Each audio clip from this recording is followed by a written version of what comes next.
मेरे साथ साथ 3 बार ओम का उच्चारण, तत्पश्चात गायत्री महामंत्र।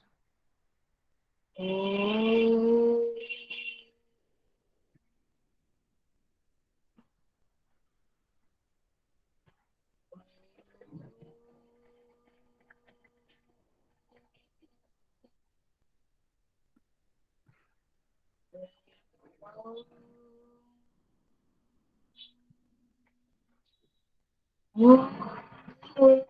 भुवस्वः तत्सवितुर्वरेण्यं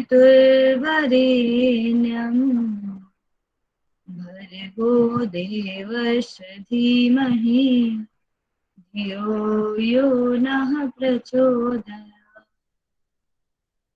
Very good. Rub your both palms. Put your palm on your eyes. Now open your eyes. Again rub your both palms. Make a positive covering outside your body. Okay. So we'll start the class. मुझे आप सभी बताइए कल हमने कौन सा topic cover किया था। मैसेज करिएगा सेल फटाफट। Division and cell structure ma'am. Very good. ठीक है, बाकी लोग मैसेज करते जाएगा जो लोग हैं। ठीक है, चलिए। मुझे बताइए न्यूक्लियस के बारे में मैंने आप लोग को क्या बताया था। एनीवन? मैम ये मैनेजर बोलना ऑफ है सेल मैम। है वो। हाँ, मैनेजर ऑफ सेल है Poonam ji. Very good. Large of ठीक सेल, है, large part of cell. Very good. Largest part of ये सेल होता है। और जेनेटिक मटेरियल को, मतलब जेनेटिक मटेरियल इसके अंदर होता है। वेरी गुड, ठीक है। जेनेटिक मटेरियल का नाम क्या है? क्रोमैटिन। वेरी गुड, ठीक है। मुझे बताइए क्रोमोसोम किससे किससे मिलकर बने हुए होते हैं, या फिर क्रोमेटीन किससे किससे मिलकर बने होते हैं? डीएनए डीएनए और हिस्टोन, हिस्टोन। हिस्टोन प्रोटीन से। स्टोन प्रोटीन से। कितने प्रोटीन होते हैं स्टोन्स में? 8, 8 8। प्रोटीन। हाँ। वेरी गुड, ठीक है। तो अब हम आगे मूव करेंगे। आप सभी लोग मुझे बताइए न्यूक्लियस में जो क्रोमेटिन होता है उसमें छोटी छोटी जो संरचनाएं पाई जाती है, जो मैंने आपको बताया था, उसको क्या बोलते हैं? मतलब क्रोमेटिन किससे जीन्स। मिलकर बना हुआ होता है? किनसे मिलकर बना हुआ होता है क्रोमेटिन? कई सारे किनसे मिलकर बना होता है, जल्दी बताइए। मैसेज करिए बाकी लोग। Chromosome ma'am. Okay, chromosome. Cell वाली पीडीएफ नहीं आई है ग्रुप में, आ जाएगी। एक्चुअली मेरे पास सच में टाइम नहीं मिल रहता है। मैं पीपीटी बनाने में इतनी बिजी हो जाती हूँ कि मैं भूल जाती हूँ, और मेरे पास लैपटॉप में रहता है। इसीलिए मैं कैसे भी करके याद करूंगी। कोई मुझे क्लास के बाद मैसेज कर दीजिएगा पर्सनली, तो मैं एक बार मैसेज भेज दूंगी, ठीक है? क्योंकि मैं भूल जाती हूँ सच में। तो अभी क्लास के जस्ट बाद मुझे पूनम जी या कोई भी प्रेरणा जी मैसेज कर दीजिएगा। जी ओके। मैम। कई सारे क्रोमोसिन से मिलकर जो है हमारा क्रोमेटिन बनता है, ये तो आप लोगों ने देख लिया, ठीक है? और यही हमारे हेरिडिटी के काम आता है। अब मुझे बताइए, मैंने आप लोग को सेल डिवीजन की फेज बताए थे, कितने फेज होते हैं सेल डिवीजन के? 4 फेज मैम। 4 फेज। फेज। उसके पहले भी मैंने बताया था, वो 4 फेज तो मायोसिस और माइटोसिस के अंतर्गत आते हैं। मैंने उसके पहले 2 फेज बताए थे, 2 है जिसमें मैम, दो। दो। हाँ, कौन माइटोसिस कौन और से? मियोसिस। वो तो टाइप हो गए, मैं फेज पूछ रही हूँ।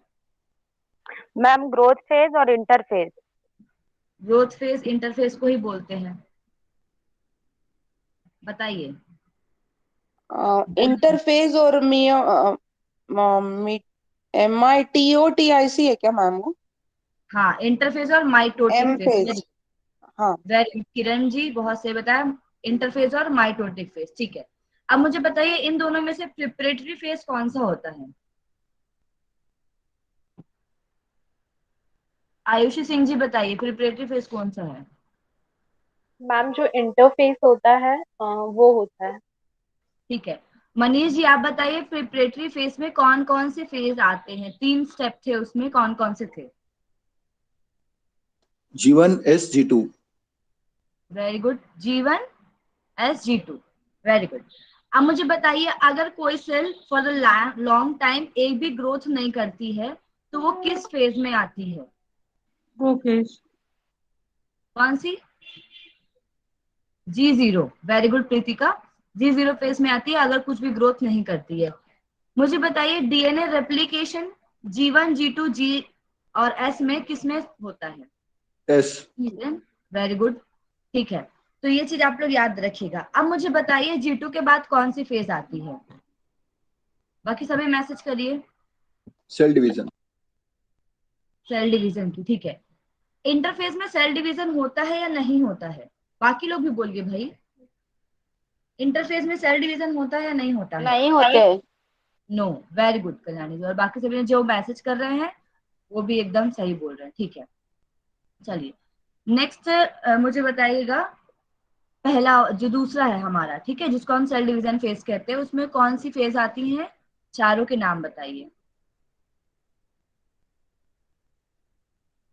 With the name. ठीक है, मुझे इसको बताएंगी स्मिता जी। स्मिता जी पूरा बताइए। एमडीवाई टीम से जो बताया प्रोमेटा एंड टेलो प्रो मेटा, उसके बाद एंड टेलो एंटेलो, एना और टेलोफेज, ठीक है। हाँ। चलिए, ये तो बहुत ही शॉर्ट कर दिया स्मिता जी ने। चलो ठीक है, अच्छी बात है, याद रहेगा, ठीक है।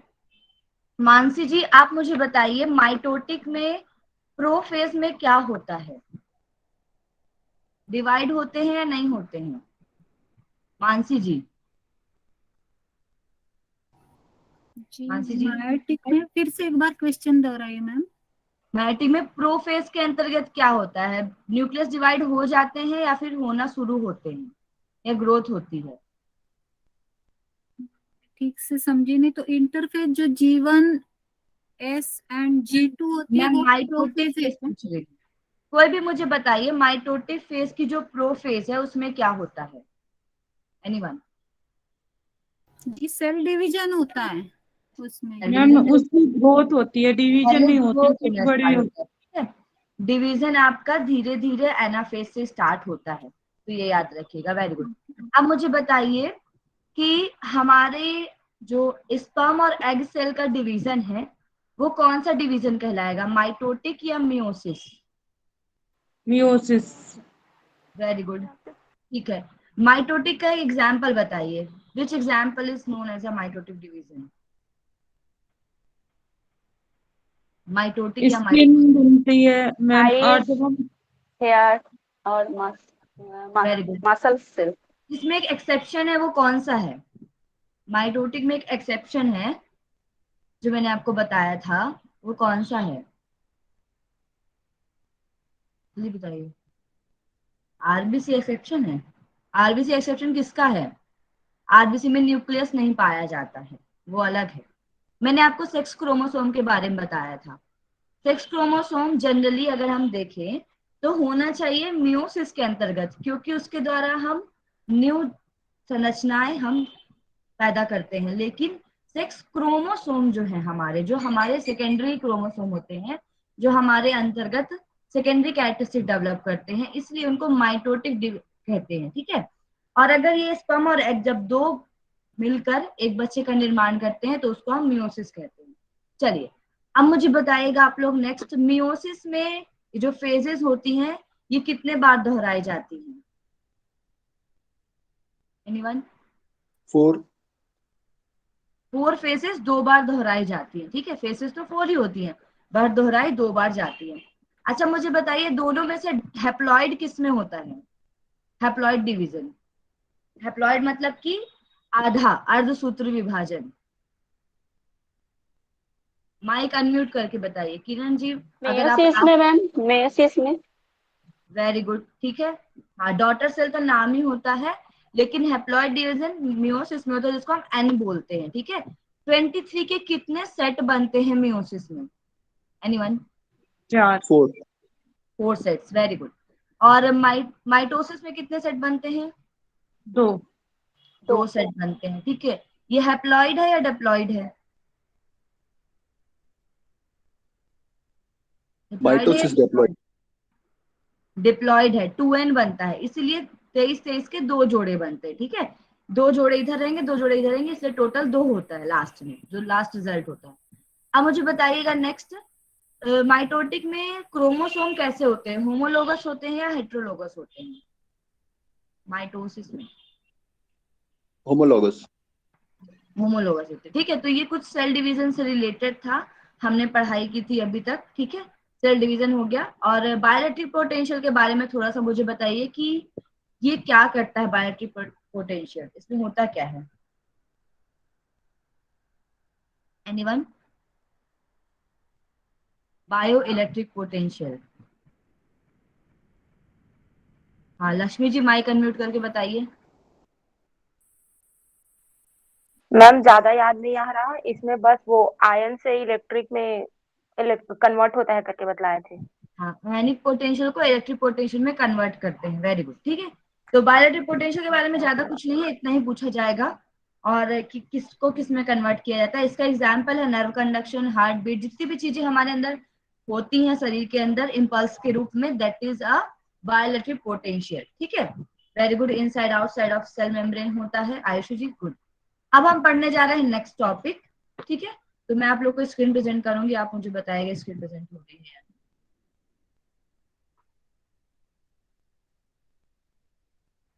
मैम एक क्वेश्चन था। पूछिए।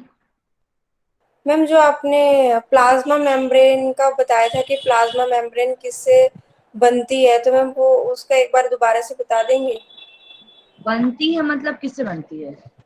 मतलब प्रेजेंट उसके अंदर क्या क्या होता है प्लाज्मा मेम्ब्रेन में? अंदर दो चीज मैंने आपको बताया था, साइटोप्लाज्म। ठीक है, साइटोप्लाज्म उसके अंदर का लिक्विड होता है। ठीक है, पीडीएफ के लिए मैंने बोल दिया है, ठीक है, कि मैं भेज दूंगी। अब आप मुझे बार बार यहाँ मैसेज ना करें, मैसेज मैंने आपको बोला पर्सनल मैसेज कर लिया अगर आपको हो तो। ठीक है, प्लाज्मा मेम्ब्रेन जो है उसके अंतर्गत साइटोप्लाज्म आता है। ठीक है, साइटोप्लाज्म में साइटोसोल और मैंने आपको बताया था ऑर्गेनेल्स, दो चीज आती है। ठीक है, अब देखिए ऑर्गेनेल्स मतलब कि हमारे पास कोई भी चीज, जैसे आप पानी लीजिए, पानी में आप रेत डालिए, गिट्टी डालिए, कंकड़ डालिए, दैट इज ऑर्गेनेल्स। और पानी का जो लिक्विड पार्ट है वो होता है हमारा साइटोसोल, उसको हम बोलते हैं नॉन लिविंग साइटोप्लाज्मिक इंक्लूजन। क्या बोलते हैं? इंक्लूजन मतलब कि द्रव्य, वो निर्जीव रहते हैं और जो बाकी चीज रहती हैं वो काम करती हैं, इसलिए उनको लिविंग ऑर्गेनिल्स कहते हैं। ऑर्गेनिल्स बोलना है आपको, ऑर्गेनिज्म नहीं बोलना है। ऑर्गेनिल्स मतलब होता है अंगक, जो उसके अंग हैं एक्चुअल में, जो काम कर रहे हैं हमारे शरीर में। अब आप बताइए लिविंग चीज क्या है? बाल लिविंग है या नॉन लिविंग है? हमारे नेल्स कैसे हैं? अपशिष्ट पदार्थ है या नॉर्मल है? उसका अगर वो नहीं हो तो हमारी बॉडी चलेगी या नहीं चलेगी? चलेगी। चलेगी मैम। और अगर किडनी नहीं हुई तो, दोनों किडनी नहीं है तो नहीं नहीं चलेगी। चलेगी। नहीं चलेगी। ठीक है, तो वैसे ही ऑर्गेनेल्स जो है वो लिविंग है, अगर वो नहीं रहेंगे तो हमारे सेल वर्क नहीं करेगी। ठीक है, और जो नॉन लिविंग चीज है जैसे कि विटामिन कम हो गया, पेप्सिन या ट्रिप्सिन या फिर कार्बोहाइड्रेट कम हो गया, तो भी हम चल सकते हैं, ऐसा नहीं कि हम नहीं सकते। उसको हम बाहरी चीजों से ले सकते हैं, लेकिन आप माइटोकॉन्ड्रिया बाहर से नहीं ले सकते हो। आपके पास किडनी, आपकी किडनी ज्यादा वर्क करेगी या फिर आप जो दूसरों से किडनी लियो वो ज्यादा वर्क करेगी? बताइए। हमारी करेंगे मैम। हमारी किडनी।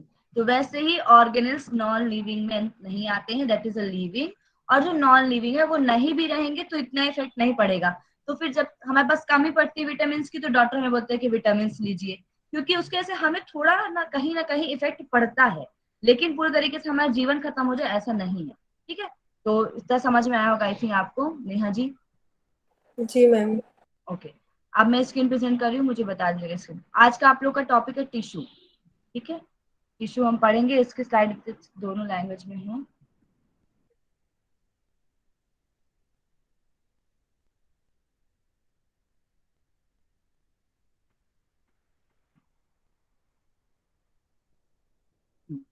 ठीक है, स्क्रीन प्रेजेंट हो रही है क्या आप लोगों को? यस जी मैम। Yes ma'am. तो आज का हमारा टॉपिक है ऊतक, जिसको हम टिश्यू कहते हैं। ठीक है, अब देखिए मैंने आप लोग को अभी तक स्टडी के बारे में बताया था। स्टडी ऑफ सेल क्या कहलाती है? स्टडी ऑफ सेल क्या कहलाती साइटोलॉजी। Cytology. साइकोलॉजी। है? दूसरा नाम क्या है साइटोलॉजी का? Cell biology. सेल चल बायोलॉजी। Very good. ठीक है, ऑटोलाइसिस क्या होता है? ऑटोलाइसिस क्या होता है भाई, बताइए। मैम माइटोकॉन्ड्रिया के इसमें होता है वो वाला है क्या? नहीं, लाइसोसोम इसमें अपने सेल को खुद ही मारता है। Very good. इसको आप ऐसे याद रख सकते हो। देखो ऑटोलाइसिस में लाइसिस है ना बाद में, और लाइसोसोम में भी लाइसोसोम, मतलब LYS उसमें भी है, इसमें भी है। तो आप इस तरीके से याद कर सकते हो, लाइसोसोम में जो खुद को नष्ट करने वाले, जब वो खुद की सेल को नष्ट कर लेता है, उस प्रोसेस को हम ऑटोलाइसिस कहते हैं। और माइटोकॉन्ड्रिया में एपोप्टोसिस होता है, जिसमें वो वेस्ट चीजों को, वेस्ट सेल को बाहर निकाल देता है और उनको मारता है। ठीक है, तो माइटोकॉन्ड्रिया में क्या होता है बताइए। Apoptosis, apoptosis. और ऑटोलाइसिस किस में होता है? लाइसोसोम। लाइसोसोम में, याद रखिएगा। ठीक है, चलिए अब हम पढ़ने जा रहे हैं नेक्स्ट हमारा टिश्यू। तो टिश्यू में, स्टडी ऑफ टिश्यू को हम हिस्टोलॉजी कहते हैं, ये आप लोग याद रखिएगा। अब टिश्यू क्या होता है, मैंने आप लोग को बताया था, सेल, छोटे छोटे सेल मिलके क्या बनाते हैं? टिश्यू। टिश्यू बनाते हैं। अब देखिए, अब मान लीजिए आप घर बना रहे हैं, तो आप एक जैसी ईंट रखोगे, सेम 9 इंचेस का उसका विड्थ रहेगा, 3 इंचेस की उसकी चौड़ाई रहेगी, ऐसे रखोगे, या फिर आप अलग अलग शेप की ईंट रखोगे? आप घर एक ही बना रहे शेप की, एक ही शेप की, एक ही शेप की, है ना? तो वैसे ही जब हम घर बनाते हैं, तो समान संरचना और समान कार्य करने वाली कोशिकाओं के समूह को ऊतक कहते हैं। जब वो एक साथ समान कार्य करे, वो दोनों का कार्य समान हो और दिखने में भी समान हो, ऐसी कोशिकाओं के समूह को हम क्या बोलते हैं? क्या बोलते हैं भाई? Tissue, tissue. टिश्यू या फिर ऊतक कहते हैं। इन the cell which function and structure is the same is known as the group of the cell which function and structure the same is known as a tissue। ठीक है, तो ये tissue की डेफिनेशन है। अब 4 तरीके के टिश्यू पाए जाते हैं, दोनों लैंग्वेज में लिखा हुआ, आप लोग देखिए। आप डायग्राम देखो, छोटे छोटे सेल मिलके एक बराबर लाइन में है, दिखने में भी सेम है, उनके कार्य भी सेम है, एक साथ जुड़े, इसलिए उनको हम ऊतक कहते हैं। ठीक है, अब देखिए 4 तरीके के होते हैं। पहला है हमारा उपकला ऊतक, जिसको हम एपिथेलियल टिश्यू कहते हैं। दूसरा है संयोजी ऊतक, जिसको हम कनेक्टिव टिश्यू कहते हैं। तीसरा है पेशी ऊतक, जिसको हम मस्कुलर टिश्यू कहते हैं। फिर है आपका तंत्रिका ऊतक, जिसको हम नर्वस टिश्यू कहते हैं। तो कितने प्रकार के टिश्यू हैं भाई? 4 प्रकार के। ठीक है, अब हम पढ़ने जा रहे हैं सबसे पहले फर्स्ट टाइप, जो कि है एपिथेलियल टिश्यू। एपिथेलियल टिश्यू, जिसको हम उपकला ऊतक कहते हैं, ये ऐसी जगहों पे पाए जाते हैं जहां पर खोखली जगह हो या फिर कैविटी हो, स्पेस हो, और ये ऊपरी सतह पर पाए जाते हैं। तो हमारी बॉडी के ऊपर की तरफ स्किन के पार्ट में, जैसे कि हमारे त्वचा वहां पर, और खोखले अंग मतलब जहां पर कैविटी पाई जाती है, जैसे कि आमाशय, गर्भाशय। अब मुझे बताओ, आमाशय मतलब होता है आपका, क्या होता है? स्टमक। गर्भाशय मतलब आपका यूट्रस। आमाशय कौन सी कैविटी में आएगा? Abdominal cavity. और यूट्रस कौन सी कैविटी में आएगा? एब्डोमिनो पेल्विक में। Very good. तो जो भी खोखले अंग होते हैं हमारे, वहां पर जो ऊतक पाए जाते हैं, या फिर ऊपरी सतह पर जो ऊतक पाए जाते हैं, उनको हम एपिथेलियल टिश्यू कहते हैं। और जैसे कि रक्त वाहिनियों में भी हमारे खाली स्पेस पाए जाते हैं। तो आदि की भीतरी सतह को ढकने वाली जितनी भी संरचनाएं होती हैं, उनको हम ऊतक कहते हैं। तो जो शरीर की सतह, जैसे त्वचा, खोखले अंगों, आमाशय, गर्भाशय, गुहाओं, रक्त वाहिनियों आदि की भीतरी सतह को ढके रहते हैं, उनको हम एपिथेलियल टिश्यू कहते हैं। तो आपसे पूछा जाए एपिथेलियल टिश्यू कहाँ पाया जाता है, तो आप क्या बोलेंगे? बताइए। हॉलो स्पेस, कैविटी, खोखली जगह पर, या फिर स्किन के ऊपरी हिस्से पर पाया जाता है, पेरिफेरल पार्ट पे। ठीक है, अब ये करता क्या है? ऊपरी हिस्से पे तो क्या करेगा? सुरक्षा करेगा। हाँ, बारिश होती है तो हम लोग रेनकोट कहाँ पहनते हैं? ऊपर पहनते हैं कि नहीं पहनते? Yes ma'am. रेनकोट क्या करता है? बारिश से बचाता है। बारिश से बचाता है। तो मैंने आपको बताया था ना कि हम जब कोई बहुत सॉफ्ट चीज या कोई कांच का सामान रखते हैं कहीं पर, तो हम उसको रैप करते हैं। वैसे ही हॉलो स्पेस के अंदर जो हमारे विसरल या इंटरनल ऑर्गन पाए जाते हैं, जो हमारे शरीर के लिए बहुत इंपॉर्टेंट है, मतलब कि जो बहुत स्मूथ होते हैं, उनकी रक्षा करने के लिए एक ऊतक की लेयर होती है, फिर एक खाली जगह पाई जाती है, फिर उसके बाद मांसपेशियां पाई जाती हैं, फिर बोन्स पाई जाती हैं, फिर बोन्स को मांसपेशियां ढकती हैं, फिर उसके बाद हमारी एक स्किन की लेयर, दूसरी लेयर, तीसरी लेयर, चौथी लेयर, ऐसे करके हमारा शरीर जो है पूरी तरीके से बनता है। नहीं तो अगर थोड़ी सी भी खरोच लग जाए तो जल्दी ही ब्लीडिंग होने लग जाएगी, अगर इस तरीके से नहीं रखे। तो हमारे इंटरनल ऑर्गन की सुरक्षा करने के लिए सभी होते हैं। तो एपिथेलियल टिश्यू प्रोटेक्शन का काम करता है, एब्जॉर्प्शन का काम करता है, सिक्रीशन का काम करता है। सिक्रीशन का काम कैसे करता है जल्दी बताइए। जो स्वेट ग्लैंड होते हैं मैम वो। Very good. स्वेट ग्लैंड जो होती हैं हमारी स्किन में पाई जाती हैं, तो वो सिक्रीशन का काम करती हैं, उत्सर्जन का काम करती है। एंजाइम्स जी, एंजाइम्स वगैरह भी तो हो सकते हैं ना मैम? तो यहाँ पर हम टिश्यू की बात कर रहे हैं, एंजाइम की बात नहीं कर रहे हैं। देखिए, हर किसी का अपना एक काम है। तो टिश्यू क्या काम कर रहा है यहाँ पर, एपिथेलियल टिश्यू, ये एंजाइम स्राव का काम नहीं करता। एंजाइम का सिक्रीशन का काम जो है हमारे ब्रेन की एक्टिविटी से होता है। ब्रेन की एक्टिविटी, ब्रेन हमारे अलग अलग पार्ट्स, ब्रेन से अलग अलग पार्ट्स तक जाता है, ग्लैंड्स को एक्टिवेट करता है, ग्लैंड्स के द्वारा एंजाइम का सिक्रीशन और हार्मोन का सिक्रीशन फिर होता है, और न्यूरोट्रांसमीटर का सिक्रीशन होता है। ठीक है, यहाँ पर हम बात कर रहे हैं कि हमारे ऊपरी सतह पर अगर कोई ऊतक है तो वो क्या करेगा, तो स्वेटिंग होगी, तो स्त्राव होगा। समझ में आया इतना? हाँ, यस मैम। वो एंजाइम इंटरनल लेयर पर काम करता है, आउटर लेयर की बात करी जा रही है। ठीक है, अब हम बात करते हैं एपिथेलियल टिश्यू के टाइप। देखिए, इनके केवल टाइप पढ़ना है, अंदर का पढ़ने की आवश्यकता नहीं है। अंदर का पढ़ोगे तो बहुत डीप है ये, आप फिर एकदम एमबीबीएस डॉक्टर बन जाएंगे। तो बनना चाहिए, अच्छी बात है, जरूरी है, लेकिन हमको इतना नहीं पढ़ना है कि हम कंफ्यूज हो जाएं। ठीक है, तो इसके दो टाइप हैं, सिंपल एपिथेलियल और कंपाउंड एपिथेलियल टिश्यू। ठीक है, दो मोस्ट इंपॉर्टेंट टाइप हैं, और दोनों में 5 टाइप बताए गए हैं। सिंपल एपिथेलियल को सरल उपकला कहते हैं, कंपाउंड एपिथेलियल को मिश्रित उपकला ऊतक कहते हैं। ठीक है, सिंपल में 5 प्रकार के होते हैं। देखिए, पहला है स्क्वायमस एपिथेलियल टिश्यू, जिसको हम सल्की उपकला कहते हैं। जनरली हमारे हेड के रीजन पे ही जनरली पाया जाता है। फिर होता है क्यूबोडियल टिश्यू, घनाकार उपकला। फिर होता है कॉलुमनर एपिथेलियल, स्तंभाकार उपकला। सिलिएटेड एपिथेलियल, मतलब सिलिया मतलब होता है रोम, रोम छिद्र जो हमारे पाए जाते हैं, रोमक। ठीक है, सिलिएटेड एपिथेलियल मतलब होता है रोमक उपकला। ग्लैंडुलर मतलब होता है ग्रंथिल, जो हमारे ग्लैंड्स में जनरली पाया जाता है, ग्लैंड्स के बाद, जैसे कि हमारी ब्लड की वाहिनियां, ब्लड वेसल्स हो गई, उनके पास जो पाया जाता है। ठीक है, तो ग्लैंडुलर एपिथेलियल। अब इसमें एक एग्जाम्पल के रूप में डायग्राम बनाया गया है नीचे, सिंपल क्यूबोडियल एपिथेलियल टिश्यू का। ठीक है, क्यूबोडियल जो है सिंपल के अंतर्गत आता है, उसी का डायग्राम बना है कि एक न्यूक्लियस होता है, फिर साइटोप्लाज्म होता है। तो साइटोप्लाज्म का आपको पता है होगा ये द्रव्य। ठीक है, फिर कनेक्टिव टिश्यू होते हैं जो उनको कनेक्ट करने का काम करते हैं एपिथेलियल के साथ। अभी आप इसके बाद जब इनके टाइप पढ़ोगे और तो आपको आगे मिलेगा कनेक्टिव टिश्यू। ठीक है, अब हम पढ़ते हैं नेक्स्ट आपका कंपाउंड एपिथेलियल टिश्यू। तो कंपाउंड एपिथेलियल टिश्यू जो होता है उसमें 5 प्रकार होते हैं। ट्रांजिशनल मतलब अंतःवर्ती, दूसरा होता है स्ट्रेटिफाइड स्क्वायमस, मतलब कि स्ट्रेटिफाइड है। ठीक है, ये सेटिस्फाइड नहीं, यहाँ पर स्ट्रेटिफाइड है। स्ट्रेटिफाइड स्क्वायमस टिश्यू, जिसको हम बोलते हैं श्रृंगी स्तरित सल्की उपकला।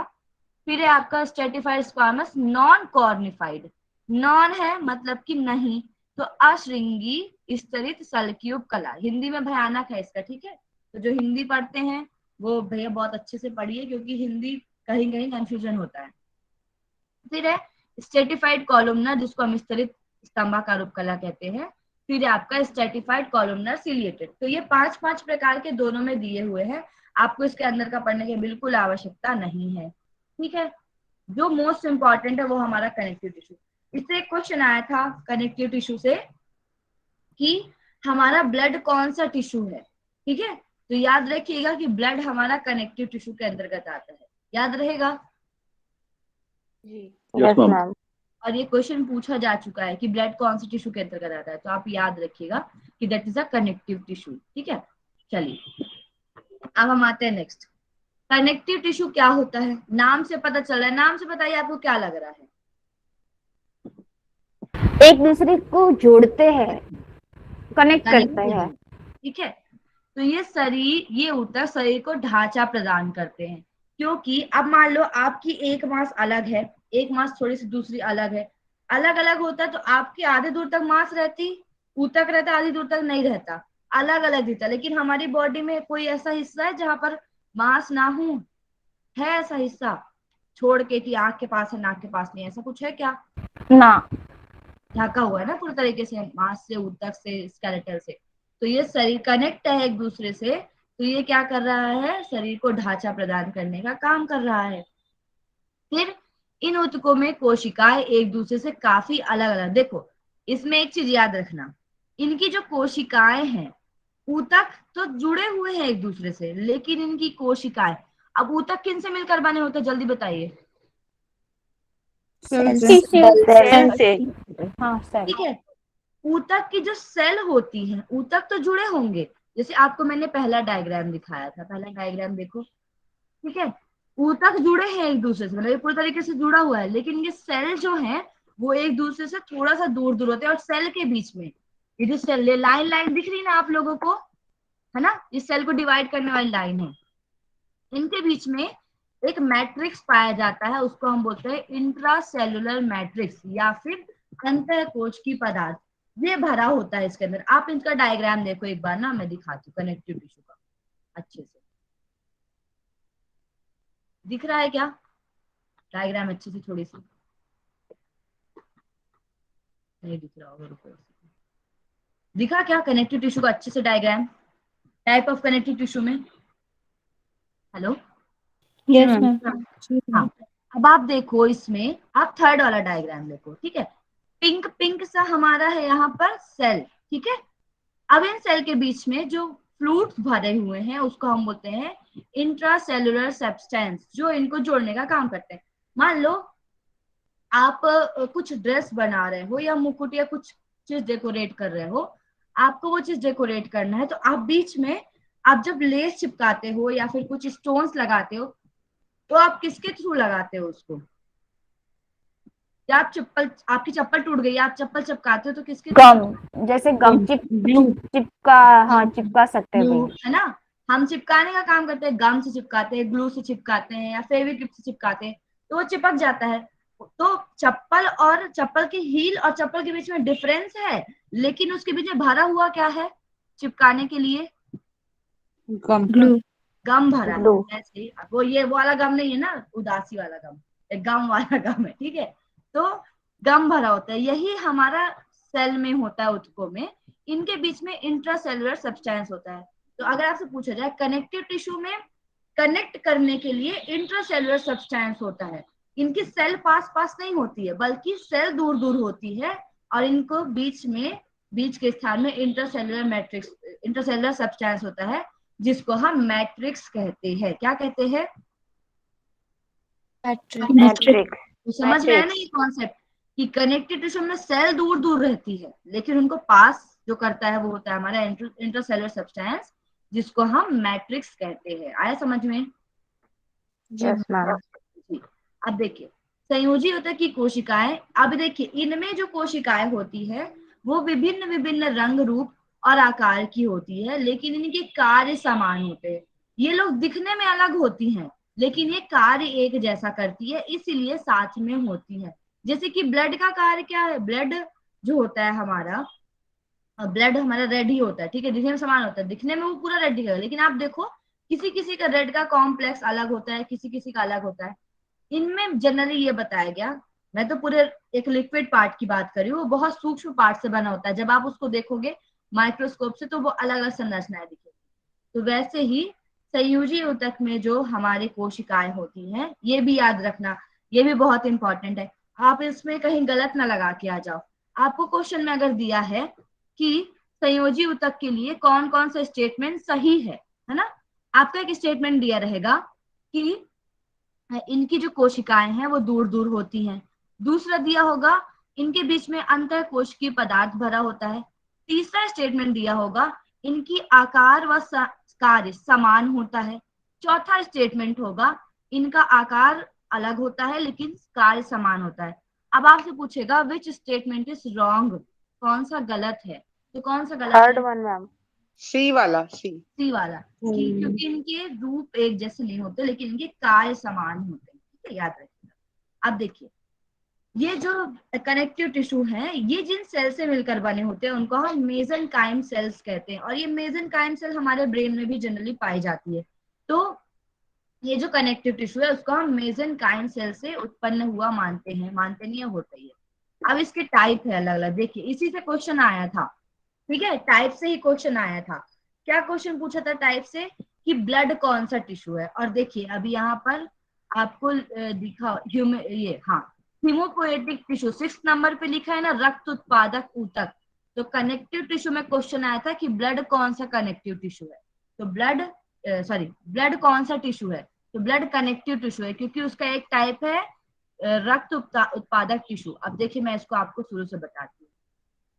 कनेक्टिव टिश्यू में जो पहला टाइप है वो होता है हमारा अवकाशी ऊतक, जिसको हम एरियोलर टिश्यू कहते हैं। क्या होता है, areolar tissue. Areolar tissue tissue. होता है, एयर्स भरी हुई होती है इसमें, ठीक है। दूसरा होता है एडिपोस टिश्यू। तो जनरली जो फैट होता है हमारा, जैसे फीमेल्स में जनरली थाइस में फैट देखने को मिलता है, बढ़ती एज के साथ थाई में फैट होता है, चेस्ट फैट होता है, स्टमक में फैट होता है। तो ये सब जो टिश्यू होता है इसको हम क्या बोलते हैं, एडिपोस टिश्यू। एडिपोस टिश्यू, ठीक है। तो अगर एडिपोस पूछा है कि फैट में कौन सा टिश्यू पाया जाता है तो आप क्या बोलोगे, adipose adipose tissue. Adipose tissue. और अगर एडिपोस टिश्यू नहीं भी दिया है, आपको बोल जाएगी फैट कौन सा टिश्यू है, और एपिथेलियल, कनेक्टिव और मस्कुलर, और एक और आपको दे दिया, तो आप क्या लगाओगे, कनेक्टिव। Connective tissue. मस्कुलर मत लगा के आना, ठीक है, कनेक्टिव टिश्यू होगा इसका आंसर। तो एडिपोस टिश्यू जो है ये हमारा कनेक्टिव टिश्यू में आता है, ठीक है। फिर आता है हमारा white fibrous tissue, yellow elastic tissue, reticular tissue, haemopoietic मतलब कि रक्त उत्पादक, ब्लड यही से स्टार्ट होता है, कार्टिलेज, जो हमारे कार्टिलेज पाए जाते हैं ना नाक के ऊपर का हिस्सा, जो कि थोड़ा सॉफ्ट है, आप लोग हाथ लगा के देखिए, नाक के ऊपर सॉफ्ट है कि टाइट है, जल्दी बताइए। सॉफ्ट है मैम। सॉफ्ट है। तो जो बोन होती है, बोन का सॉफ्ट पार्ट मतलब कि मसल से स्ट्रॉन्ग और बोन से थोड़ा सॉफ्ट होता है, इन मसल और बोन के बीच का जो पार्ट होता है उसको हम बोलते हैं कार्टिलेज, ठीक है। तो कार्टिलेज भी कनेक्टिव टिश्यू है, याद रखिएगा। बोन भी कनेक्टिव टिश्यू है। लिम्फॉइड टिश्यू जो कि हमारे लिम्फ ऑर्गन पाए जाते हैं वो भी कनेक्टिव टिश्यू है। म्यूकॉइड टिश्यू जो म्यूकस पाया जाता है हमारे शरीर में, ठीक है, वो भी कनेक्टिव टिश्यू है। तो इनसे डायरेक्ट क्वेश्चन पूछ लेगा आपको कि म्यूकस कौन सा टिश्यू है, लिम्फॉइड कौन सा टिश्यू है, बोन कौन सा टिश्यू है, कार्टिलेज कौन सा टिश्यू, तो आपको पता होना चाहिए, ठीक है, पता रहेगा भाई। मैम ये तीसरा चौथा पांचवा ये वाला क्या वाला है? देखिए जो तीसरा चौथा पांचवा है ना वो लूज कनेक्टिव टिश्यू होते हैं जनरली। ये हमारे बॉडी के अंदर पाए जाते हैं, अंडर द स्किन, जो हमारा व्हाइट फाइब्रस टिश्यू हो गया, येलो इलास्टिक टिश्यू हो गया, ये इनके अंतर्गत पाए जाते हैं, जो हमारे बॉडी को इलास्टिसिटी देने का काम करते हैं।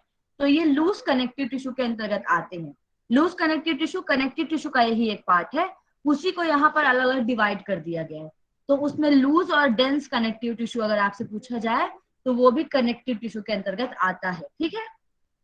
आया जी समझ में? हेलो जी मैम। अब आप एक बार डायग्राम देखो, ठीक है, थोड़ा सा आपको समझ में आएगा। डायग्राम दिख रहे हैं, भैया जी दिख रहे हैं जो खड़े हैं यहाँ पर, ठीक है। अब देखिए यहाँ पर सबसे पहला है आपका ए नंबर, लूज कनेक्टिव टिश्यू, जो आपने मुझे पूछा था, ठीक है। ये अंडर द स्किन, स्किन के अंतर्गत पाया जाता है। इसमें सेल कोलेजन फाइबर पाया जाता है हमारा, जो मैंने अभी आपको बताया व्हाइट फाइब्रस टिश्यू, और अदर फाइबर पाए जाते हैं। तो ये भी आपसे पूछा जा सकता है अगर कि लूज कनेक्टिव टिश्यू में क्या क्या होता है, तो कोलेजन फाइबर ये सब होता है, ठीक है। ये हमारे स्किन के अंदरूनी सतह पर पाए जाते हैं। बी नंबर है आपका adipose tissue. Adipose tissue fat के लिए होता है। एडिपोस टिश्यू में फैट ड्रॉपलेट्स होते हैं और सेल के न्यूक्लियस पाए जाते हैं। तीसरा है आपका ब्लड। ब्लड में आपका क्या क्या आता है, WBC, RBC और प्लाज्मा।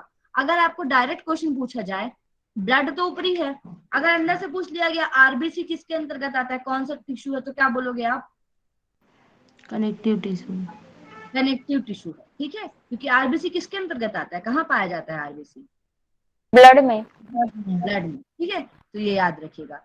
अब आता है हमारा next D number, fibrous connective tissue. तो ये लिगामेंट को फॉर्म करने का काम करता है। लिगामेंट क्या करता है, बोन को बोन से जोड़ता है, उनके बीच में फाइब्रस कनेक्टिव टिश्यू होते हैं, ठीक है। फिर होता है आपका कार्टिलेज। तो कार्टिलेज में मैट्रिक्स पाए जाते हैं और सेल पाया जाता है, ठीक है। ये at the end of bone, मैंने आपको बताया ना, बोन जहां पर एंड होती है वहां पर कार्टिलेज पाया जाता है, उसको फ्रिक्शन ना हो। अगर बोन के बाद डायरेक्ट बोन आ जाएगी तो फ्रिक्शन होगा, और ज्यादा फ्रिक्शन की वजह से बोन का कैल्सिफिकेशन होने लग जाएगा, इसीलिए कार्टिलेज पाए जाते हैं, ठीक है। अब देखो यहाँ पर डायग्राम में नीचे इसका जो एरो बना है ना, कार्टिलेज के नीचे से घुटने के पास आ रहा है, ये कार्टिलेज थोड़ा व्हाइट कलर का होता है। फिर होती है हमारी बोन। तो बोन भी मैट्रिक्स से बनी होती है, सेंट्रल कैनल और सेल से। तो ये हमारे कनेक्टिव टिश्यू हो गए, ठीक है। यहाँ पर कंप्लीट इतना समझ में आया आपको कनेक्टिव टिश्यू का?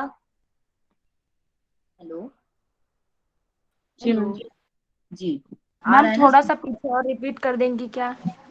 डी से डी से डी से डी मैम। से डी है आपका fibrous connective tissue. Fibrous connective tissue ligament के बीच में पाए जाते हैं। लिगामेंट बोन और बोन को जोड़ने का काम करता है, तो उनके बीच में जो फाइबर्स पाए जाते हैं उनको हम फाइब्रस कनेक्टिव टिश्यू कहते हैं, ठीक है। कार्टिलेज बोन के इंड में पाया जाता है, थोड़ा सॉफ्ट होता है, जैसे आपका नाक। नाक का ऊपरी सतह, आपका ऊपर हाथ रखो, नाक के कैसा है, सॉफ्ट है या हार्ड है? ऊपर का हिस्सा, नीचे नहीं, ऊपर का सॉफ्ट हिस्सा। सॉफ्ट ऊपर का सॉफ्ट। भाई, जो आंख हाँ के हाँ पास, सॉफ्ट है। आंख के पास है जो, सॉफ्ट। आँख के पास से हार्ड होते हैं ना। ये वाला आठ हिस्सा है ऊपर वहां वाला। पे तो।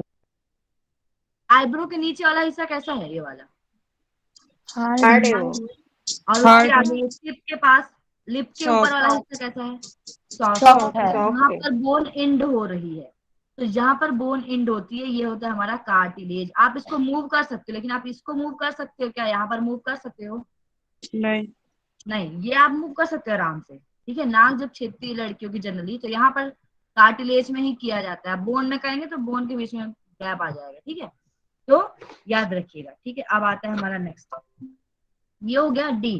कार्टिलेज बता दिया, बोन मतलब बोन कनेक्टिव टिश्यू, बोन एक दूसरे से मिलकर बनी हुई होती है, ठीक है। मैं बैक करती हूँ। अब हम आते हैं नेक्स्ट आपका मस्कुलर टिश्यू में, जो कि बहुत इंपॉर्टेंट है पढ़ना आपके लिए, क्योंकि आपका एक सिस्टम ही है पूरा, मस्कुलर सिस्टम, ठीक है। देखिए, मस्कुलर टिश्यू में हम पढ़ने जा रहे हैं, सबसे पहले क्या होता है। तो मस्कुलर मतलब पेशी है, ठीक है। मसल्स के पास जो टिश्यू पाए जाते हैं दैट इज मस्कुलर टिश्यू। पेशी ऊतक शाकुंची तंतुओं से मिलकर बने होते हैं, ठीक है। शाकुंचनी मतलब जो कि प्राकुंचन, कॉन्ट्रेक्शन और ट्रायरिज्म दोनों कर सके, ठीक है। तो पेशी ऊतक मतलब जो मस्कुलर टिश्यू होते हैं वो कॉन्ट्रैक्टिंग तंतुओं मतलब फाइबर से मिलकर बने होते हैं। इससे शरीर के किसी भी भाग में गति होती है। अगर ये कॉन्ट्रैक्टिंग नहीं होते तो आप हाथ को मूव नहीं कर पाते, ठीक है। तो हाथ को मूव करने के लिए इलास्टिसिटी जो होती है हमारी बॉडी में, इन्हीं की वजह से पाई जाती है, क्योंकि ये जो फाइबर्स होते हैं वो कॉन्ट्रैक्टिंग और रिलैक्सिंग का काम करते हैं, ठीक है। अब ये काम क्या करते हैं? इरिटेबिलिटी, उत्तेजनशीलता का काम करते हैं, ठीक है। दूसरा, कंडक्टिविटी, चालकता, हमारी बॉडी को कंडक्शन करने का काम करते हैं। और इलास्टिसिटी देने का काम करते हैं हमारी बॉडी को। अब आप हनुमान आसन लगाओगे, है ना, और अगर आपका शरीर में इलास्टिसिटी नहीं हो मसल में, तो वो लगेगा क्या?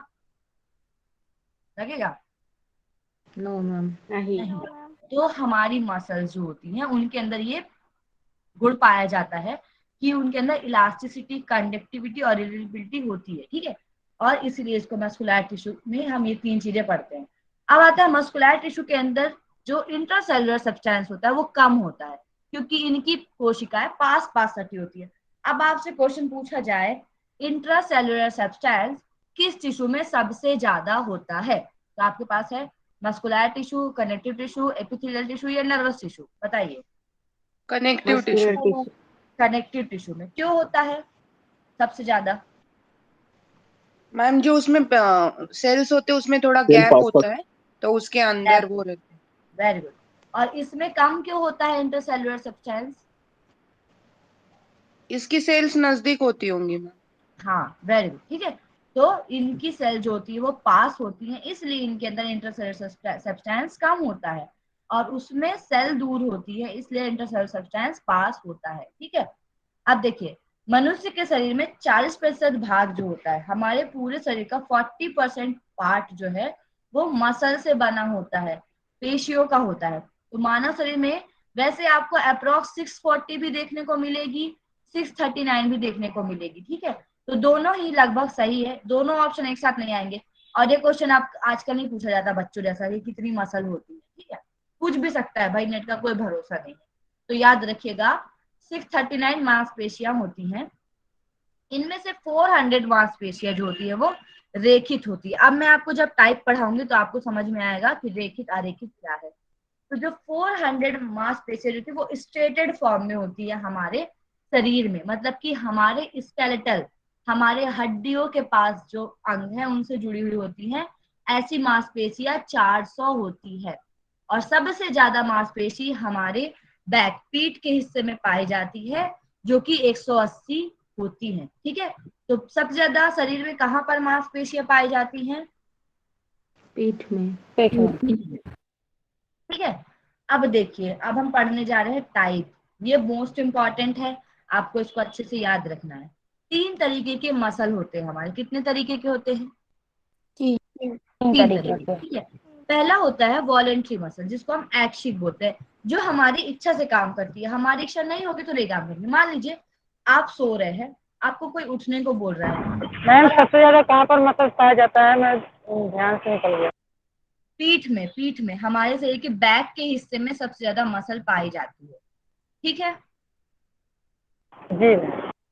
ओके, अब आता है हमारा वॉलेंट्री मसल, पहला टाइप है, जो हमारी इच्छा से काम करता है। हम चाहेंगे तो ही मूव करेगा। मान लीजिए मेरा हाथ है और मैं चाहूं मेरा हाथ उठे ही ना, ऐसे ही रहे, मेरी इच्छा है, मैं क्यों उठाऊं अपना हाथ?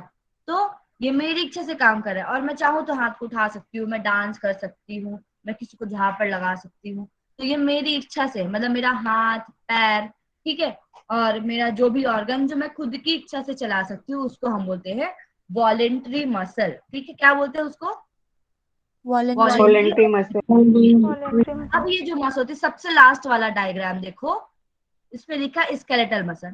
ये मसल हमारे स्केलेटल मतलब कंकाल से जुड़ी हुई होती है। जैसे कि पैर के पास की मसल, पैर के पास जो हड्डियां होती है, पैर के पास की मसल हो गई, हाथ की मसल हो गई, ऊपर के मसल हो गई, जितनी होती है इनको हम बोलते हैं स्केलेटल मसल। और यही स्केलेटल मसल 400 पाई जाती है। ये लंबी लंबी, इनका आप स्ट्रक्चर देखो, स्केलेटल मसल के नीचे वाला स्ट्रक्चर देखो, 3 डंडी के टाइप आपको दिख रहा होगा ना, 3 बूट के टाइप दिख रहा है। जी मैम। लकड़ियों की, जैसे 3 लकड़ियां एक के ऊपर एक रखी हो, ऐसा लग रहा है। यस ये मैम। कैसे है? ये एक लाइन में है, सिंगल लाइन में, इसलिए इनको हम रेखित कहते हैं। हमारे पैर के पास जो हड्डियां पाई जाती है, देखो एक बार देखना, ठीक है। आप देखो पैर की हड्डियां, ये कैसी लग रही है आपको? एक सिंगल लाइन में लग रही है या फिर जिगजैग जिगजैग लग रही है? सिंगल लाइन में है। पैर की हड्डियां देखिए, पैर के पास की मांस देखिए आप यहाँ पर, एक सेकंड दिख रहा है? पैर के पास का मांस देखो आप, सीधा सीधा आ रहा है ना? Yes ma'am. Yes ma'am. दिख रहा है नहीं दिख रहा है? ये देखो, ये किस तरीके से है, ये पैर का लंबी लंबी, ये पैर की मांस आपको दिख रही होगी सामने की, फीमर की जो होगी, फीमर बोन होती है हमारी वहां पर की, ठीक है, पैर की। तो ये जो है हमारी, ये स्ट्रेटेड कहलाती है, ठीक है। ये दिख रहा है ना, ये पैर की हो गई, हाथ की हो गई, ये सब हमारे स्ट्रेटेड है, इसलिए इनको हम रेखित कहते हैं। तो इन्हीं के 3 नाम है। पहला नाम क्या है? ये हमारी इच्छा से काम करती हैं, इसलिए इनका नाम क्या है? वॉलेंटरी। वॉलेंट्री। इनको हम हिंदी में ऐच्छिक कहते हैं। इनकी संरचना रेखित होती है, लंबी लंबी होती है लंबाई में, इसलिए इनको हम बोलते हैं स्ट्रेटेड मसल। तीसरा, ये जो होती है हमारे स्केलेटल से जुड़ी होती है। स्केलेटल मतलब हमारे कंकाल से जुड़ी हुई होती है, ऊपर से लेके नीचे तक। हड्डियों के बाद, हड्डियों के अंदर हमारा हार्ट वार्ट ये सब पाया था, हार्ट, आमाशय, ये सब हड्डियों के अंदर है, सेव है। हड्डियों के बाहर जो पाए जाती हैं उनको हम स्केलेटल मसल कहते हैं। तो 3 नाम है वॉलेंट्री का। क्या क्या नाम है, जल्दी बताइए? Voluntary, skeletal, Skeletal. Skeletal. Skeletal, ठीक है। स्केलेटल, स्टेटर और वॉलेंट्री, ये तीनों हिंदी में ऐच्छिक, रेखित और कंकाली। और ये अपनी इच्छा के अनुसार संकुचित और प्रसारित हो सकती हैं। हम अपनी इच्छा से इनको संकुचित और प्रसारित कर सकते हैं। तो ये हो गई हमारी स्केलेटल मसल, ठीक है। अब आती है हमारी second involuntary muscle. Involuntary muscle जिनको हम अनैच्छिक पेशी कहते हैं, ये हमारी इच्छा से काम नहीं करती है, ये अपने आप इनवॉलेंट्री। आपको छींक आती है वो अपनी इच्छा से होती है, ठीक है। और देखो इसमें पहले मैं आपको टेंडन और ये बता दूं, फिर आपको अनैच्छिक बता दूं। देखिए अभी हम पढ़े थे ऐच्छिक मतलब कि हमारी वॉलेंट्री। वॉलेंट्री मसल में दो मोस्ट इंपॉर्टेंट चीज पाई जाती है, वो होता है हमारा टेंडन और लिगामेंट, ठीक है। टेंडन क्या होता है, हमारी मसल को बोन से जोड़ने का जो काम करता है उसको हम क्या बोलते हैं, टेंडन कहते हैं, ठीक है। देखिए जो पेशियां बीच में मोटी होती हैं, पेशियां मतलब मसल, और दोनों सिराओं पर पतली होती है, उनको हम टेंडन कहते हैं। ये क्या करती है, ये पेशी और बोन को जोड़ने का काम करती है। अब कैसे काम करती है, देखो ये दिख रहा है आपको, ये हाथ है, क्या है ये हमारा हाथ, दिखा हाथ, हाथ मुड़ा हुआ है भाई, हाथ है हमारा, दिख रहा है। और कुछ संरचना तो नहीं दिख रही है, डायग्राम देखिए, डायग्राम दिखा हाथ, नहीं दिख रहा। हाँ ये हमारा हाथ है। अब देखो हाथ का ये ऊपर का जो हिस्सा है ये शोल्डर का हिस्सा है, ये हमारी हड्डी है। हड्डी के पास में ये व्हाइट कलर का एक हिस्सा आपको दिख रहा होगा और नीचे व्हाइट कलर का हिस्सा दिख रहा होगा, ये होता है हमारा टेंडन। तो टेंडन हड्डी को मांस से जोड़ने का काम करता है, और ये होती है हमारी मांसपेशियां रेड कलर की जो दिख रही है। तो टेंडन हमारी बोन को मसल से जोड़ने का काम करता है, और जो बोन को बोन से जोड़ने का काम करता है, ये देखो यहाँ पर दो बोन एक साथ जुड़ रही ना, यहाँ पर होता है लिगामेंट, ठीक है। बोन को बोन से जोड़ने का काम करता है लिगामेंट, और मसल्स को बोन से जोड़ने का काम करता है टेंडन, ठीक है। समझ में आया? हेलो जी। देखिए आज थोड़ा सा लेट तक लूंगी ना क्लास, क्योंकि आज मैंने क्लास लेट स्टार्ट करी, 10 मिनट और लूंगी क्लास, ठीक है। हेलो ठीक है ना? जी नींद तो देख लीजिएगा भाई, मैनेज करिएगा आज। अब आता है हमारा type of skeletal muscle. Skeletal muscle का दूसरा नाम बताइए जल्दी से, जितना जल्दी आंसर देंगे उतनी जल्दी मैं क्लास करूंगी। वॉलेंट्री। इसके दो टाइप होते हैं, ठीक है। स्केलेटल मसल के दो टाइप होते हैं जो एक दूसरे के विपरीत कार्य करती है।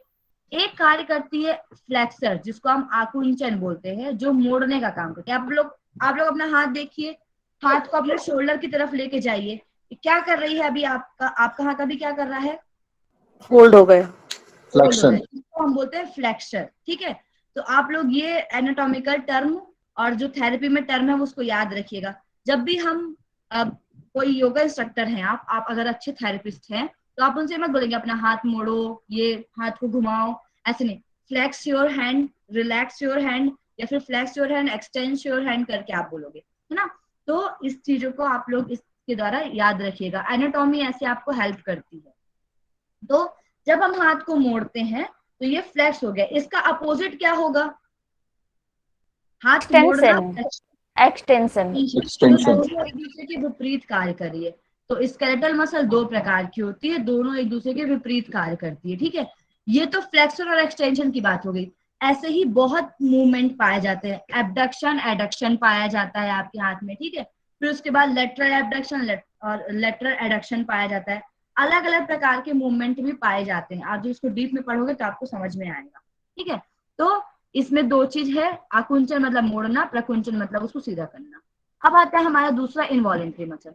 इनवॉलेंट्री मसल जो होती है वो हमारी इच्छा के अनुसार काम नहीं करती। मान लो आप खाना खा रहे हो, ठीक है, आपने खाना खाया 8 बजे और आप सो गए, तो आपका खाना पचेगा या नहीं पचेगा? पचेगा, लेकिन उतने अच्छे से नहीं पचेगा।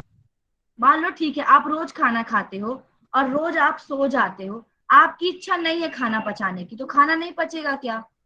नहीं, ऐसा नहीं, वो इनवॉलेंटरी सिस्टम रहता है ना, इनवॉलेंट्री सिस्टम है, वो पचेगा ही पचेगा, क्योंकि वो काम है। वैसे ही हमारी कुछ मसल्स होती है, हमारे शरीर के अंदरूनी सतह पर पाई जाती हैं, ठीक है। इनको हम इनवॉलेंट्री कहते हैं। अब देखो फिर से ये डायग्राम देखो, स्केलेटल मसल कैसी है, रेखित है, एक के ऊपर एक रखी है ना, रेखित दिख रही है ना। जी तो ये मैम। भाई इसे इसको स्ट्रेटेड बोलते हैं। जो हमारे इनवॉलेंट्री मसल है वो रेखित नहीं है, वो जिगजैग तरीके से एक दूसरे के ऊपर जुड़ी हुई है, ठीक है। तो इसमें बोला गया है ये अरेखित होती है, ये स्ट्रेटेड नहीं होती है, और ये चिकनी होती है, क्योंकि ये हमारे इंटरनल ऑर्गन में पाई जाती है, इसलिए ये स्मूथ होती है। तो इसके 3 नाम हैं इनवॉलेंट्री के। कौन कौन से 3 नाम हुए जल्दी बताइए। Unstated, smooth, involuntary. हाँ, इनवॉलेंट्री, अनस्ट्रेटेड और स्मूथ, ठीक है। ये 3 नाम होते हैं इनवॉलेंट्री मसल के। ये हमारे, अगर ये टाइट होती, स्मूथ नहीं होती, तो हमारे शरीर में खाना पचने में हमको पता चलता, आवाज आती है अरे खाना पच रहा है, लेकिन ये बहुत स्मूथली सब काम करती है। हम खाना खाते हैं तो पेरिस्टाल्टिक मूवमेंट होता है और खाना अपने आप अंदर चला जाता है। ये हमारी इच्छा के अधीन नहीं होती है। अगर मेरा मन नहीं है कि मेरा हार्ट जो है धड़के, तो क्या धड़कना बंद कर देगा? वो नहीं। मेरा मन नहीं है कि लंग्स काम करे या ना करे, तो क्या लंग्स काम करना बंद करेगा? वो अपने अनुसार काम करेगा ही करेगा। और इनको चलाने वाला जो है वो हमारा ब्रेन है। ब्रेन अगर नहीं चाहता चलाना तो नहीं चलेगा कुछ, ठीक है। तो ब्रेन की एक्टिविटी की वजह से सब कुछ होता है। ब्रेन में भी नर्वस सिस्टम काम करवाता है। किसी का ब्रेन अगर सही तरीके से वर्क नहीं कर रहा है तो 30 साल का इंसान भी बच्चे की तरह बिहेव करने लग जाता है, ठीक है। और बच्चा भी बड़े की तरह बिहेव करने लग जाता है। या फिर कभी भूख नहीं लगती, कभी कुछ नहीं होता, खाना नहीं पचता, वॉमिटिंग हो जाती है। तो these are the psychological disorder, ठीक है। तो ये इनवॉलेंट्री जो है हमारे नर्वस सिस्टम की वजह से काम करती है।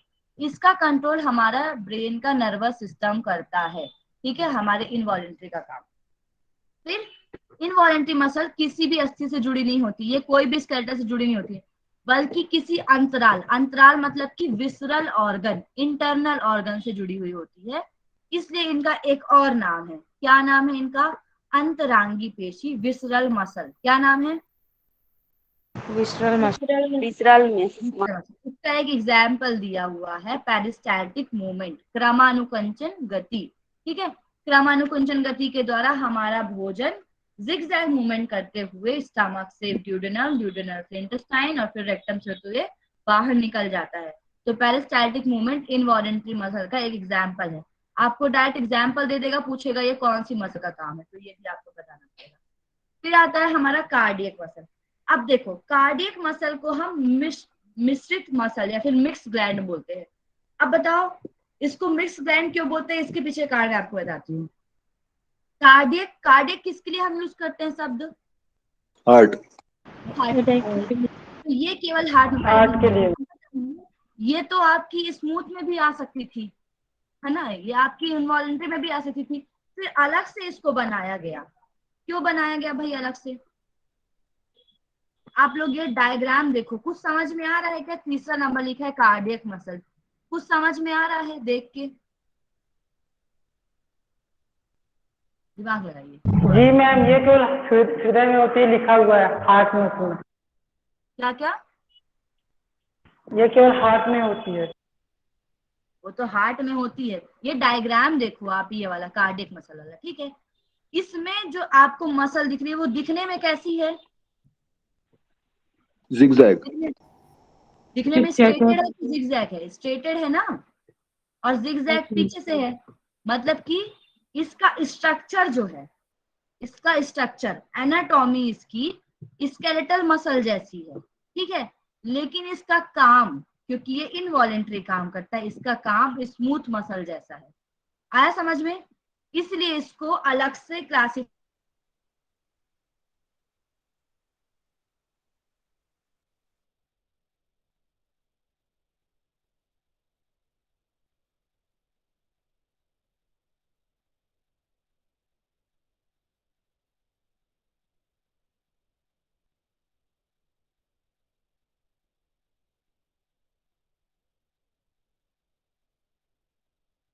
मैम वॉइस नहीं आ रही है।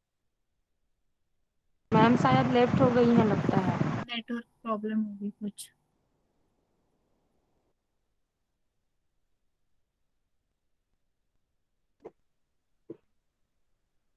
बताइए भाई। मैम आपकी वॉइस चली गई थी। अच्छा, मेरी वॉइस चली गई। हेलो। हाँ अभी ठीक है। अभी आ रही है मैम। कॉल आया था मुझे, इस वजह से होगा, ठीक है। मुझे बताइए कि कार्डियक मसल जो है हमारा, ठीक है, कार्डियक मसल का स्ट्रक्चर कैसा होता है? वॉलेंट्री या इनवॉलेंट्री? इनवॉलंटरी। इनवॉलेंट्री। अरे भैया स्ट्रक्चर स्ट्रक्चर, वर्क नहीं पूछ रही हूँ, स्ट्रक्चर पूछ रही हूँ। वॉलेंटरी चेक होते हैं। वॉलेंटरी, और इसका काम इनवॉलेंटरी होता है, इसीलिए इसको जो है हम मिश्रित मसल या फिर हृदय पेशी को हम एक अलग से क्लासिफाई करके रखिए, एक ही में नहीं डाले। अगर ये मसल हमारी रुक जाती है तो इंसान निपट जाएगा, इसलिए मृत्यु पर ये मसल जो होती है हमारे जन्म से लेकर मृत्यु पर्यंत पूरे टाइम बिना विश्राम के कॉन्ट्रैक्ट होती रहती है, रिलैक्स होती रहती है, संकुचित और स्थिर होती रहती है, बट रुकता नहीं है ये। अगर ये रुक गया तो हम भी रुक जाएंगे, इसीलिए ये तीसरी मसल को अलग से क्लासिफाई किया गया। समझ में आया ना तीनों मसल कौन कौन सी है, क्या क्या है, काम वाम? Yes ma'am. हाँ, अगर आपसे कोई पूछ ले कि कार्डियक मसल को इनवॉलेंट्री मसल में इंक्लूड क्यों नहीं किया गया है, तो आप क्या बोलोगे? क्योंकि काम तो इनवॉलेंट्री टाइप है, जल्दी बताओ। क्योंकि उसका स्ट्रक्चर वॉलेंटरी जैसा है। हाँ, स्ट्रक्चर वॉलेंट्री जैसा है, इसलिए इसको अलग से क्लासिफाई किया गया है। ठीक है, चलिए अब हम नर्वस सिस्टम कल पढ़ेंगे, क्योंकि 4-5 स्लाइड है और आप लोग को आज समझ में नहीं आएगा, तो हम इसको कल पढ़ेंगे और कल फिर आगे मसल्स का। चलिए, तो यहाँ पर आपका कंप्लीट होता है। मैम आप दोनों ही पीपीटी भेज दीजिएगा ना, इससे पहले वाला भी और आज का भी। मुझे पूनम जी या कोई मैसेज कर दीजिए अभी व्हाट्सएप पे, तो मुझे याद है। जी मैम, करती हूँ जी। मैम जैसे स्पाइन में कोई ट्यूमर है तो वो किससे होता है? स्पाइन में? हाँ मैंने आपको कल बताया था सेल का डिवीजन जब ज्यादा हो जाता है, माल एब्डेक्टिव डिवीजन, मतलब ज्यादा ही डिवाइड हो रही है सेल, उसके वजह से ट्यूमर बनता है शरीर में। ठीक है, सेल का डिवीजन ज्यादा होता है, सेल डिवीजन के भी बहुत कारण होते हैं, तो वो भी देखना पड़ेगा आपको। ठीक है, सर ये ऑटो इम्यून डिसीज आता है, ऑटो इम्यून की वजह से तो नहीं? ऑटो इम्यून डिसीज जो होता है जनरली हमारे इम्यून सिस्टम में गड़बड़ी की वजह से होता है। ठीक है, तो ऑटो इम्यून डिसीज में आता है ये बोल सकते हैं, लेकिन कहीं ना कहीं हमारे सेल के स्ट्रक्चर या ग्रोथ डिसेबिलिटी की वजह से होता है। ग्रोथ जिस तरीके से होनी चाहिए, जो न्यूट्रिएंट्स हमें चाहिए वो नहीं हो पाता, उसका गलत ग्रोथ हो जाता है, या कुछ ऐसी मेडिसिन जो हम ले लेते हैं और उसका साइड इफेक्ट के रूप में भी ये होता है। ठीक है, तो याद रखिएगा। Thank you ma'am. Ma'am PDF भी भेज दीजिए ग्रुप में। जी जी जी, हिंदी का इंग्लिश का नहीं चाहिए, हिंदी का चाहिए। ठीक है, सभी लोग शांति पाठ करेंगे, दोनों हाथ ज्ञान मुद्रा में मेरे साथ ओम का उच्चारण, महामृत्युंजय मंत्र, तत्पश्चात शांति पाठ।